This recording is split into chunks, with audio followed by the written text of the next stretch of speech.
Good morning. Today we are starting a new module. This is the module 4 and it is regarding the automatic generation control. There are two parts. One is load frequency control and automatic voltage control. So in this first part we will be giving an introduction and going to the some parts of load frequency control. So you know that in a power system, generator is generating the power and load needs the power. So load is having a demand, power demand, and both active and reactive power. So there is a generator, we are not considering other systems, and load is there. This load requires both P and Q. These powers to be distributed, to be supplied by the generator, or generator has to produce this power. Now these active and reactive power demands are never steady and they continually change, because load means load is variable. There will be variation in power consumption. We know that we are not consuming every time, we are not consuming the same power. Our power requirement is always changing. It depends on the time duration. So this active and reactive power demand is always changing. Now there are two power demands. Now we know that P is there and Q is there. P, active power and reactive power. So both will vary. P will vary. So for this, if there is a active power demand, means in case of generators, which quantity is controlling this active power? That means it requires an active power, means generator has to produce an active power. For that, there should be generator having a field winding and an armature system, both are there. So this field winding is rotated, or it is given with the input is, there is an input of mechanical input is given to this field system, mechanical input, PM or PS. So whenever this mechanical input means there is a steam input, whenever this steam input is changed, according to which this active power is always changed. So active power demand is always depending on how much steam input in case of thermal plant. If it is a hydroelectric plant, means water input. So whatever the input, mechanical input, so that what mechanical input to be changed for the regulation of the active power. So this is the second point. Steam input to turbo generators or water input to hydro generators must therefore be continuously regulated to match the active power demand. So you should note down this point. So that variation will control the active power. If this is not varied, what will happen? So there is a power from this side, active power PM from this side, from the input side, PM from input side, and there is an output of P. So both these are balanced actually. If there is any change, means there is an electrical output PE, there is a mechanical input PS. We studied or we analyzed in case of stability. If there is a change, if any change in the quantities, what will happen? There will be a change in frequency or speed. So omega is always directly, omega means speed, is always directly proportional to PS minus PE. If there is any change in PS or PE, what will happen? There is a change in frequency. So this is the third point. Otherwise, if that active power of that steam input is not regulated, means the speed will vary with a consequent change in frequency. So there will be a change in frequency. If according to the load active power demand, if the steam input or the water input, hydroelectric power input is not regulated, means there will be a change in speed and change in frequency. It is highly undesirable, that change in frequency.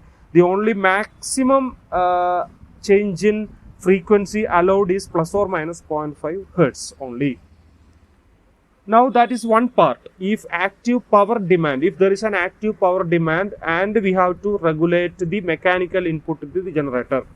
If there is a reactive power demand, what we have to check, what we have to change. There are two inputs to a synchronous generator. One input is a mechanical input. Another input we are giving to the field winding, which is a DC supply. We are giving a DC excitation here. So DC excitation always control reactive power. So you should remember, you should understand this point very clearly. There is a separation between these two. Separately you should understand. That means that mechanical input or steam input is controlling the active power demand. So if there is an active power demand, we have to regulate what? We have to regulate the steam input. Now, if there is a reactive power demand, means we have to regulate the excitation of the generator. So, excitation of the generator must be continuously regulated to match the reactive power demand. So, separately we have written that with the reactive power generation. Otherwise, if that is not controlled, means what will happen? Voltage at various system buses may go beyond the prescribed limit. So, it will affect the voltage. So, when steam input is regulated, active power demand is satisfied. If it is not regulated, means frequency or speed of the system is changed. Now, if excitation is regulated, reactive power demand is controlled. If it is not regulated, means voltage at different buses are becoming beyond the prescribed limit. So, according to this active and reactive power demand, we have to control the steam input and also the excitation. Both we have to control. Now, manual control is not possible. It is not feasible actually, because it is a large system. So, what we are doing normally, we are installing an automatic generation and voltage regulation equipment. So, automatic generation and voltage regulation equipment is installed on each generator. Now, you can see here a schematic diagram of load, frequency and excitation voltage regulator. So, there are two parts are there now. We know that one is for the active power demand control and another one is for reactive power demand control. In the active power side, we have to regulate the steam input. So, this is a generator. You can see a generator here. This generator having this winding is representing, this is a field winding, because it is only one winding is here, only one winding, and it is connected to an excitation controller. Now, this is a three-phase winding. That means it is representing the armature or stator conductors of that generator. This is this electrical output. So, generator is having an electrical output, is having a frequency, and it is having a voltage also. Both are separately controlled. One is frequency and another one is voltage. Frequency means it is compared with the reference frequency, and there is a frequency and sensor comparator, and it is connected to a steam valve controller, and it is given to a to a turbine system in which we are giving the steam input. So, this is the mechanical input, steam input. So, using this we are controlling this steam input is controlled here, and it is connected to the turbine and given as an input, mechanical input to the generator. So, that mechanical input is controlled for the control of this frequency or speed. Now, the other part is voltage. So, now we have to regulate this voltage. For that, it is that voltage is compared with the reference voltage. There is a voltage sensor and comparator. Here there is a frequency sensor and comparator. Here there is a voltage sensor and comparator, and it is given to an excitation controller. So, for the control of voltage, we are controlling the excitation. For the control of frequency or speed, we are controlling the steam input. So, separately controlling. So, this is very, very important. Actually, they will ask the questions from this. Controllers are set for a particular operating condition, and they take care of small changes in load demand without the frequency and voltage exceeding the prescribed limit. So, there are some regulation limits are there. Previously we have specified for frequency there is a plus or minus 0.5 hertz. It is allowed, but beyond that it should not vary. For that we are employing this type of controller. Now for small changes, active power generation P is depending on what? Internal machine angle delta, or P is depending on what? That steam input. That means it is depending on delta also and independent of the bus voltage. If you are considering V angle delta, active power is always depending on what? Delta, and it is independent of magnitude of voltage.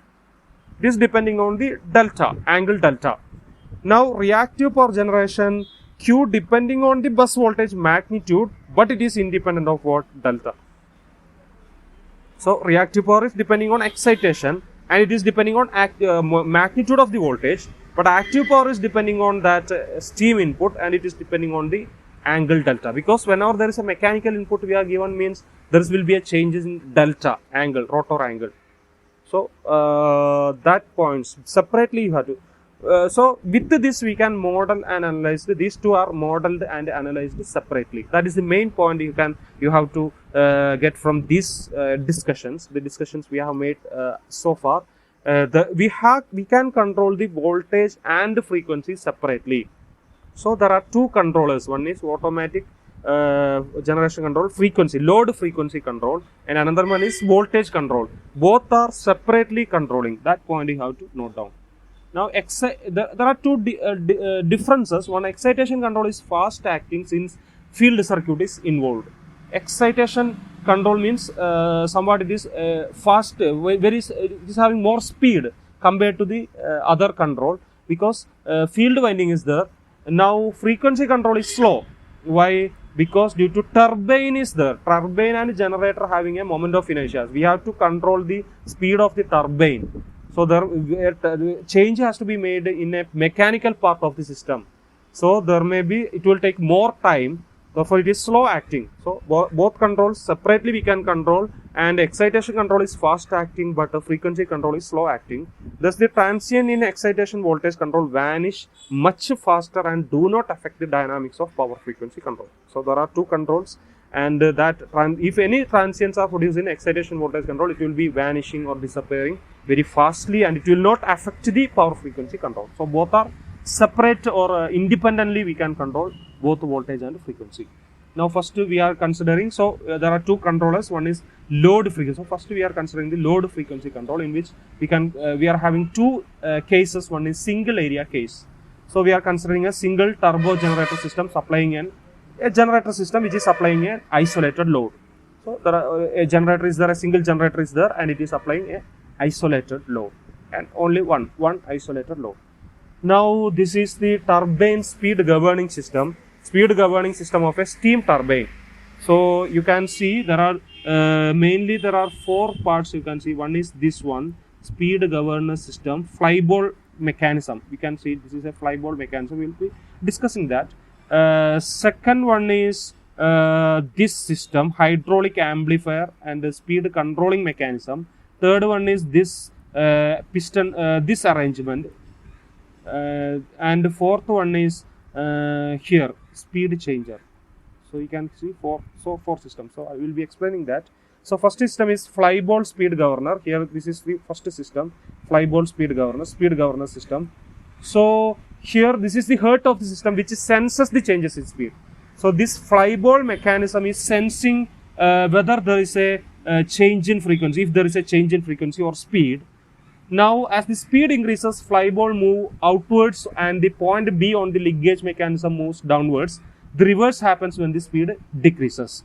So when the speed increases means what will happen means these flyballs will be moving outwards. So with that, this point B on the linkage, this third system is called a linkage mechanism. So this B will be moving downwards, and speed increases means the reverse happen. The flyballs will be moving inwards and B will be moving upwards. So that is the process which is made by this first system. And the second one is hydraulic amplifier. Amplifier means always it is amplifying something. Here what it is doing means it is amplifying a pilot valve movement into high power, low power pilot wall movement to high power level piston movement. So it is having two parts. One is pilot wall and the main piston. So we can see here, this is a pilot wall, and this is the main piston. There are two parts. In between there is a hydraulic amplifier. So this is the hydraulic amplifier. So whenever there is a movement in linkage mechanism, according to that, this pilot wall is moved, but that movement is very small movement. So it has to be amplified, or it has to be increased to a large level, high level. So for that there is a hydraulic amplifier. This hydraulic amplifier is amplifying or increasing that movement to a high level. So to a piston movement. So from low power pilot wall movement to high power main piston movement. Because why high power is needed means this is a steam turbine. For the opening of that steam valve, there should be a very high level movement, or high level, that force should be very high. So for that, this low level movement is converted to high level, high power movement by this hydraulic amplifier. Now the third movement is linkage mechanism. So we can see here ABC. This is ABC is one of the linkage mechanism, and CD is another one. B, here it is pivotal at B and D. It is fixed there. Now as the speed increases, you can see this linkage mechanism provides a movement to the control valve in proportion to change in speed. If there is a change in speed, according to that there will be a movement. It also provides a feedback from the steam valve movement. So this movement is actually created by according to the fly ball mechanism and all. This movement is created by this linkage mechanism. And the last one is speed changer. It provides a steady state power output setting for the turbine. Its downward movement opens the upper pilot valve so that more steam is admitted to the turbine under steady state condition, hence more steady power output, and the reverse happen for upward movement. That means if there is a downward movement for the speed changer, it opens the upper pilot valve so that more steam is. If there is a downward movement, if the speed changer, this is a speed changer, and if it is moved downwards, means this valve is open. This valve is open, and more steam is given to this steam turbine, and the reverse happen in the other case. So with this, one part is completed, and now in the next class we will be modeling this. That is also very important. So you'll be having the power system lab in the next semester. At that time these things are very important. So I'll be stopping here. We'll continue in the next.